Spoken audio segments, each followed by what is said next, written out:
Una bienvenida más a Rara Ciencia. Me da mucho gusto estar aquí de nuevo con ustedes, especialmente después de este recesito en el que estuve planeando varias sorpresillas para ustedes. Y de hecho, el video de hoy es la primera sorpresa que les tengo. Y es un nuevo segmento dentro del canal de Rara Ciencia.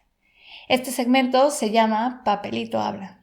Y no es nada más ni nada menos que un segmento dedicado a discutir artículos científicos o los tan llamados papers. Sí, no solamente vamos a discutir artículos científicos que están en boga o que acaban de salir o que fueron muy populares. Vamos a discutir también artículos científicos o esas joyitas del pasado que han sido de suma trascendencia para entender mejor todos estos temas que nos encantan sobre la percepción de la música, la musicalidad, la evolución de la musicalidad, la comparación entre música y lenguaje, etc.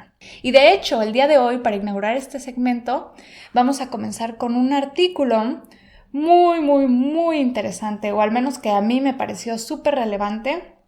Es bastante nuevecito y bueno, pues sin hacer tanto preludio, ¿por qué no vamos a verlo?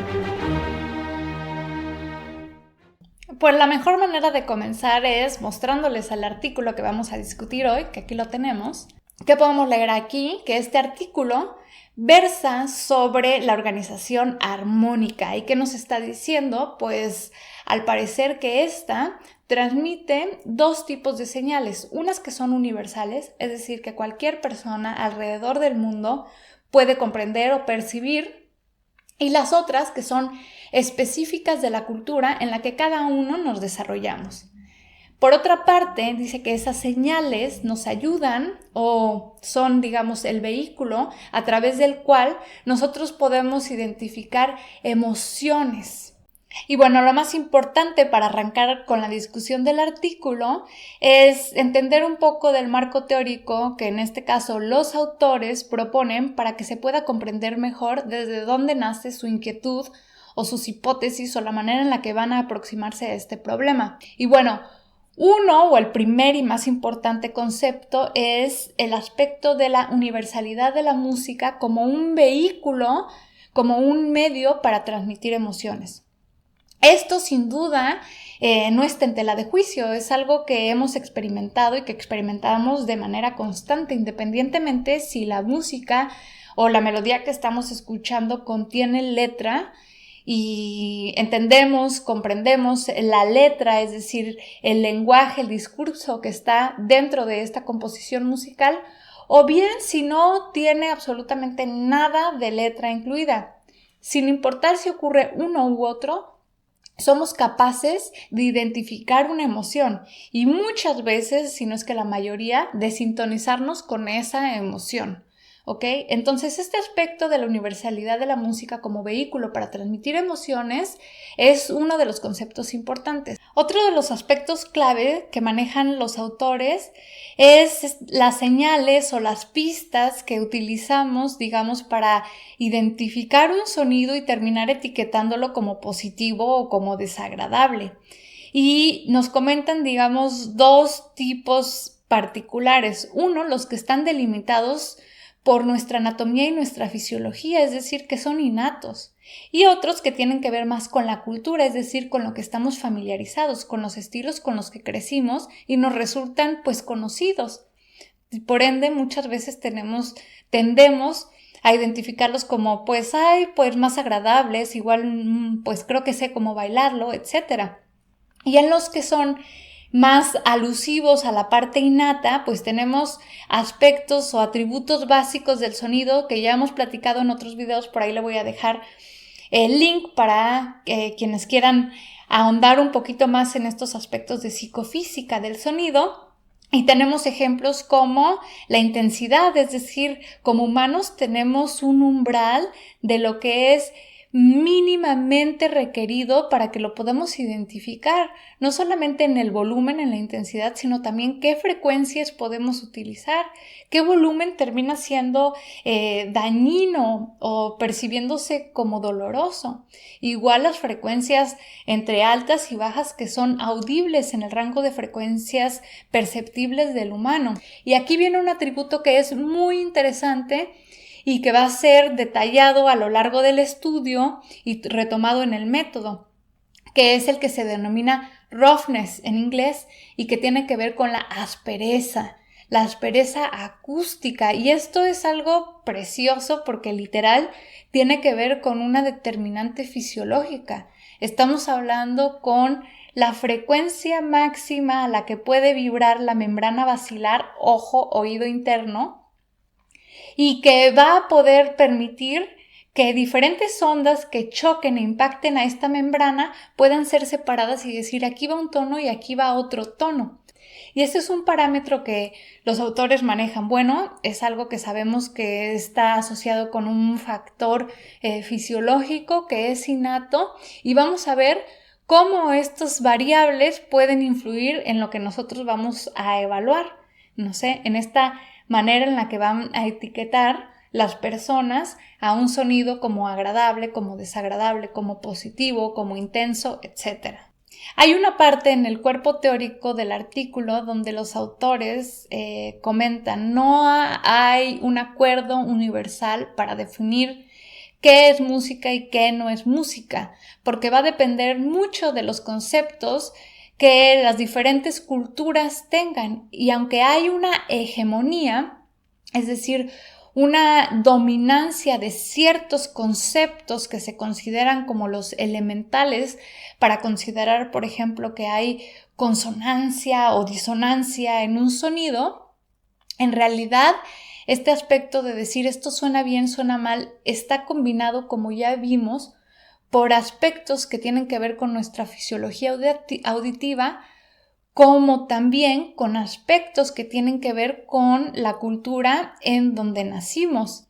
Es decir, a qué música estamos acostumbradas o acostumbrados a escuchar, qué nos resulta familiar. Por supuesto que independientemente del aprendizaje que a lo largo de nuestra vida vamos teniendo al ir conociendo nuevos grupos musicales, estilos musicales. En un periodo tal vez nos gustaba un estilo y después nos trasladamos a otro. Eso sigue dándonos un concepto que se denomina familiaridad. Entonces, no solamente es a los que estuvimos expuestos desde nuestro nacimiento y que generalmente identifican a la cultura donde crecimos, sino también lo que hayamos ido aprendiendo a lo largo del camino. Esto, en conjunto con lo fisiológico, va a modular lo que una persona considere como suena bien, como consonancia, como que esto va bien junto, o como un rechazo o un aspecto de que esto me suena ruido o me suena horrible, o lo considero como disonante. Entonces es una mezcla que es difícil de separar.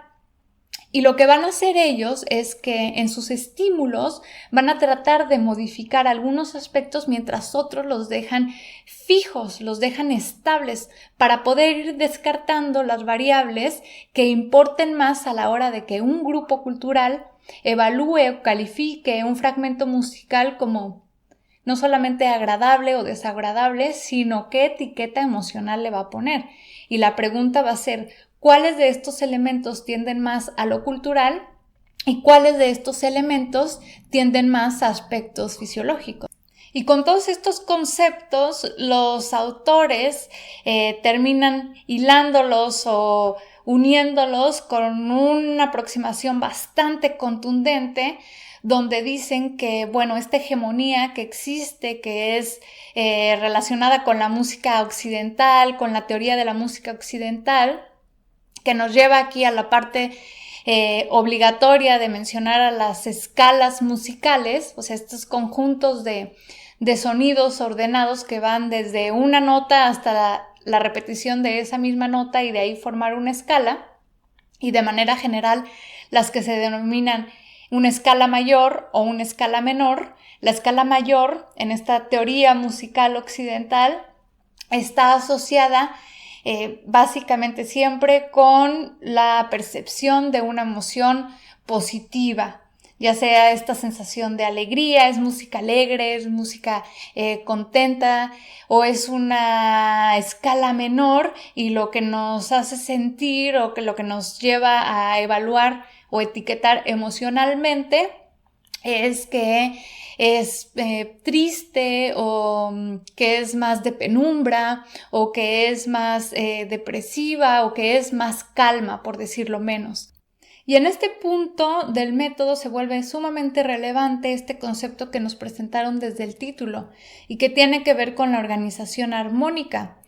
En realidad, con la armonía, que es, digamos, esta forma en la que se van a organizar acordes, es decir, dos o más notas en conjunto, que la manera en la que están acomodadas nos resulte, digamos, agradable o desagradable, es decir, existen normas o reglas con las cuales nosotros podemos combinar estas notas y decidir que estamos haciendo o generando determinado tipo de acorde, y en general o de manera más global que estamos utilizando un estilo o una organización armónica como la denominan los autores. Entonces, esta interiorización de estas reglas para nosotros componer si lo hacen o para nosotros percibir si simplemente estamos escuchando un sonido y catalogarlo, esa organización es con la que los autores van a organizar o digamos van a adecuar su método, porque por una parte nos dicen en el método vamos a necesitar música, fragmentos musicales que sigan esas reglas de organización armónica para cada uno de los grupos culturales que van a participar. Es decir, música que sea representativa en mi cultura y que pueda ser fácilmente etiquetable de alguna emoción. Entonces, para eso lo más sencillo, y digo, no son los primeros que lo hacen, sino es algo recurrente en este tipo de estudios, es tomar esta música ya relativamente tradicional o bastante tradicional que existe en tu grupo cultural, relacionada con música, por ejemplo, para festividades, como mencionaba previamente, ¿no? O música solemne, o sea, música que de manera general se sabe o se utiliza en ese grupo cultural para transmitir o se acompaña en situaciones o contextos que sean fácilmente identificables en cuanto a qué emoción están transmitiendo. Y por otra parte, van a utilizar de manera contrapuesta música de los otros grupos culturales donde yo, digamos, persona ajena, que en esta tarea tan difícil que va a ser, como van a ver, de encontrar estos grupos culturales, yo no esté familiarizada. Es decir, que la manera o este idioma que le llaman armónico o la familiaridad que tengan en los estilos de armonización los diferentes grupos culturales, va a haber alguno con el que yo no esté familiarizada. Pero ¿cómo van a probar entonces los aspectos que no tienen que ver con familiarización, con la cultura? Y aquí viene otro set, otro conjunto de variables que van a probar. Y de entre todas ellas, en la que voy a poner un poco más de detalle, vuelvo a lo mismo, es en la de la aspereza acústica. Porque, bueno, pues al final en los resultados es uno de los elementos que resulta más importante. Y entonces aquí les comento, para cerrar esta parte del método, que esta variable la van a utilizar, es decir, la van a modular en los diferentes estímulos musicales que les van a poner. Es decir, no solamente si esté acoplada, digamos, con estos parámetros occidentales de, este fragmentito involucra un estilo de armonización de escala mayor o de escala menor. No, sino también les van a mover los parámetros de esta aspereza acústica o roughness. Y para ver si eso, a lo mejor, como se tiene previsto en las hipótesis por lo que ya se conoce en la literatura, esta variable sí genere de manera universal una respuesta que diga esto desagradable, esto agradable, porque ya se sabe que funciona así. Entonces van a tener por una parte atributos básicos entre los que va esta variable que no se olviden, que es la aspereza acústica, y otros que van a evaluar o que van a modularse desde el dominio cultural. Ahora, ¿en qué poblaciones van a hacer este experimento? Pues tenemos 3 grupos culturales involucrados. 2 relativamente familiares entre sí y unos que no. Los que no es un grupo de participantes de Reino Unido Digamos, esos serían el grupo familiarizado con todo este estilo de armonización occidental. Y por otra parte, estos dos grupos de Pakistán, del noroeste de Pakistán, llamado Kalash y Co., con una N o un número de participantes de 101 en el caso de Reino Unido y 34 y 34 en los otros dos grupos de Pakistán. Ahora, algo interesante aquí es la distribución de hombres y mujeres en estos diferentes grupos. En el caso de Reino Unido tenemos que de estos 101, 75 son mujeres, y en el caso de la tribu Kalash tenemos que 30 de 34 son hombres, mientras que en el caso de la tribu Co tenemos que los 34 participantes son hombres. Entonces, esto aclaran, por supuesto, en el método que se debió a circunstancias que estaban fuera de las manos de los investigadores, y es un detalle que simplemente no se puede dejar de mencionar. Ahora vamos a navegar de manera muy general en el diseño del experimento. Tenemos un primer punto que consiste en que todos los participantes deberían de conocer y recibir la información de qué se trataba ese experimento y después de ello dar su consentimiento informado para participar y para la protección de sus datos. Después, estos participantes recibían una serie de pruebas pilotos para familiarizarse tanto con la identificación de emociones en diferentes estímulos, ya veremos adelante, como con la manera en la que se iban a evaluar esas emociones. Y finalmente, el experimento en sí. Estos 3 puntos, en su totalidad, tenían una duración de 1 hora con 30 minutos. En cuanto a las hipótesis, tenemos 3 puntos. La primera está relacionada con los estilos de armonización occidental, lo que platicamos de escala mayor y escala menor asociado a una valencia positiva o negativa, respectivamente, y que estos no van a tener, digamos, una respuesta similar o no van a ser relevantes para los participantes que no están familiarizados con ellos. La segunda hipótesis apunta a la familiaridad del idioma armónico, es decir, que cuando la música utilice un idioma armónico familiar, este será capaz de imprimir la expresión emocional de una manera que culturalmente nos resulte apropiada. Y la última hipótesis tiene que ver con el aspecto biológico, y aquí viene el atributo de la aspereza acústica.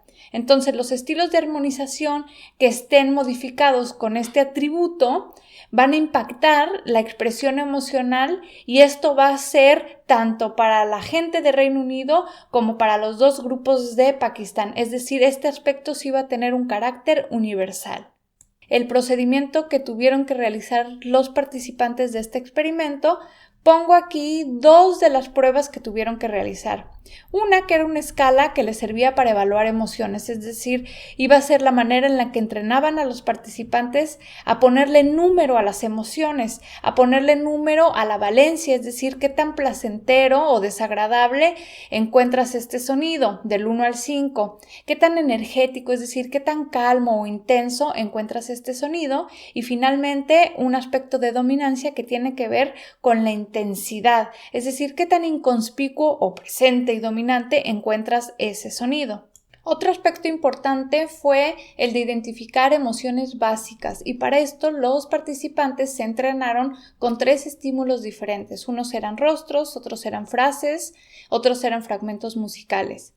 Tanto en los rostros como en estas frases en diferentes idiomas y en otros fragmentos musicales tenían que etiquetar si les parecían que eran alegres, si lo que escuchaba parecía como algo triste o era de miedo, etc. De manera tal que al final ya tenían voluntarios que estaban familiarizados con la manera de calificar las emociones y con la identificación de estas mismas. Por último, del lado derecho tenemos los 10 diferentes estilos de armonización que utilizaron en su paradigma de estimulación. Los resultados que tienen que ver con esas evaluaciones que comentamos, que preguntaban acerca de la valencia de un sonido, qué tan positivo o desagradable, agradable o desagradable consideras este estímulo musical, con la parte de la energía, acuérdense qué tan calmo o energético es ese sonido, y la parte de la dominancia, qué tan inconspicuo o presente y dominante es ese sonido. hubieron diferencias muy interesantes.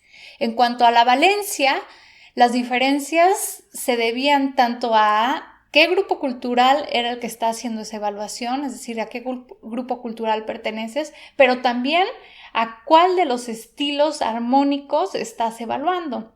Por otra parte, en el concepto de energía, ahí hubieron diferencias, pero más relacionados con el estilo armónico, no tanto con la cultura.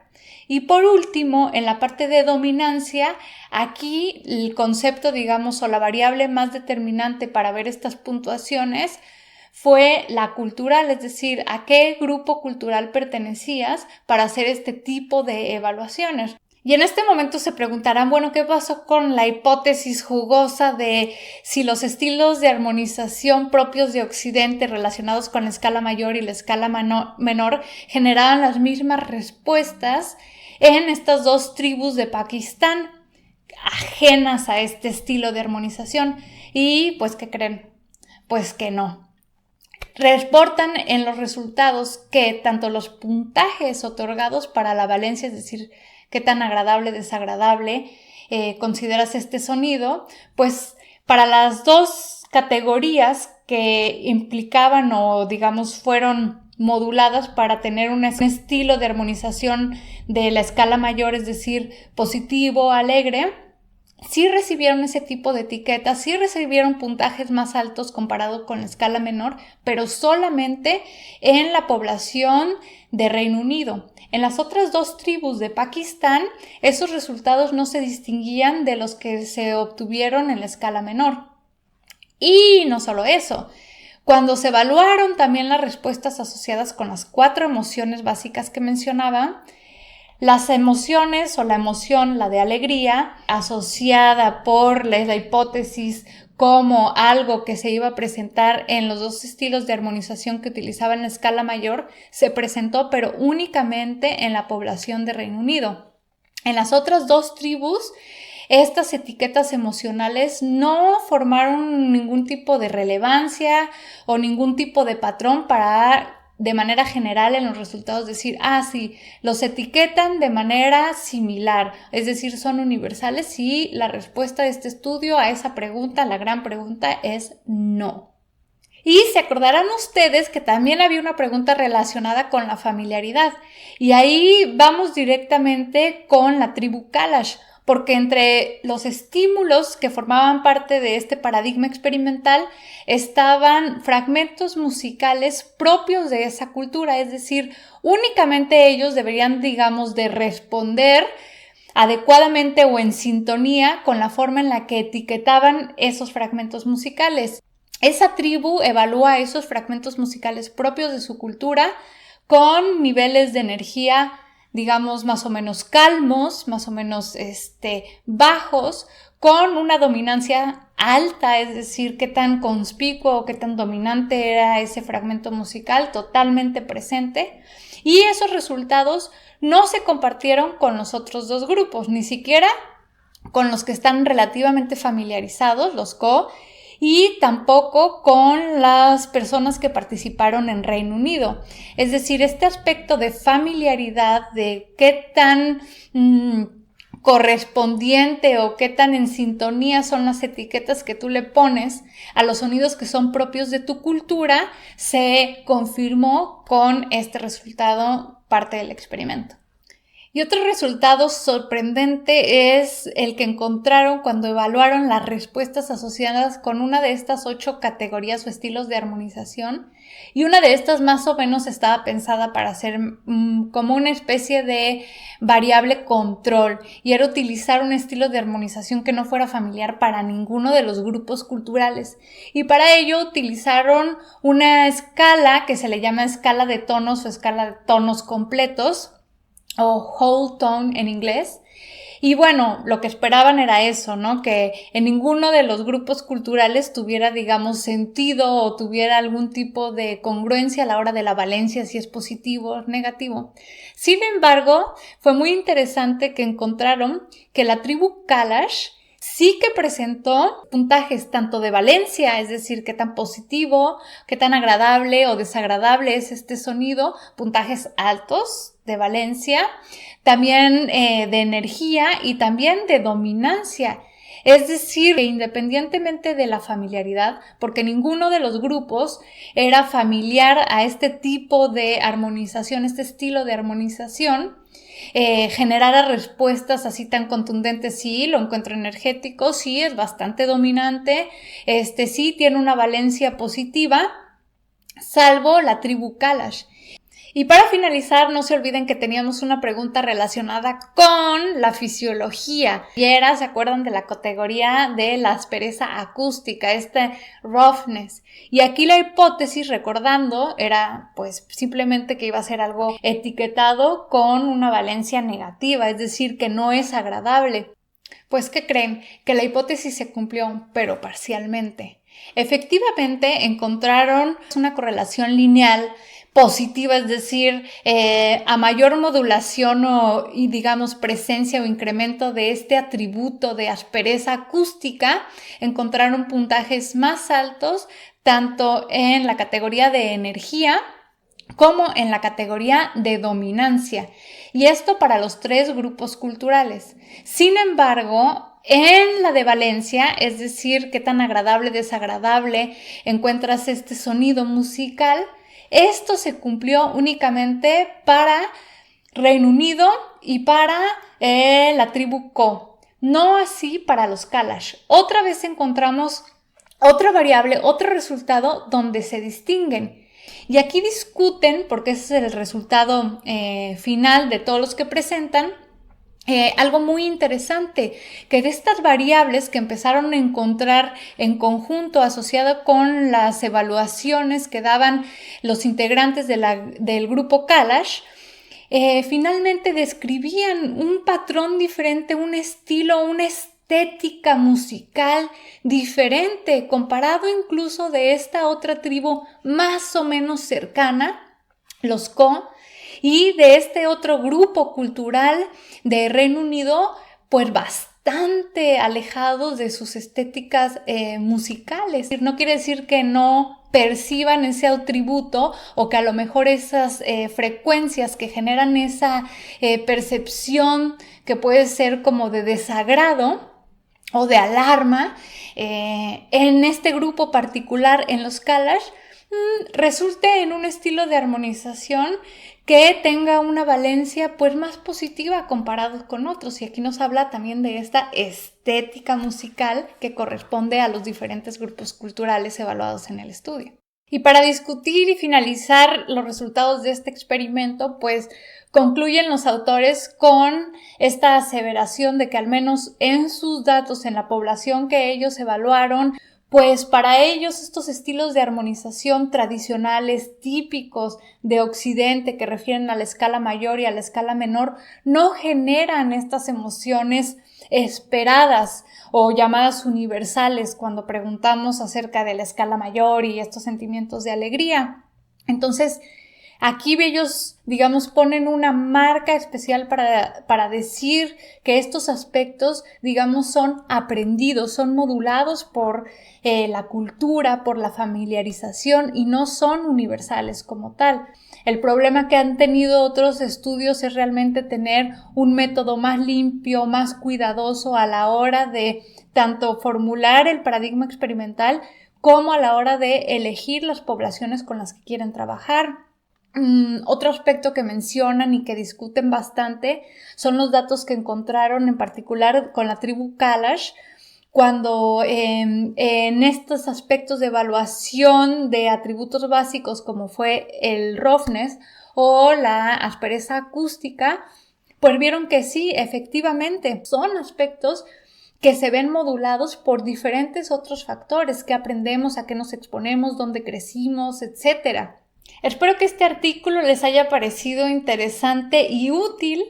Realmente a mí me parece como un cambio interesante en el paradigma para aproximarnos a estudiar los componentes que son o no universales en la música y en lo que nos transmite la música, en este caso de manera muy particular, las emociones. Nos vemos pronto en nuestro siguiente video de Rara Ciencia.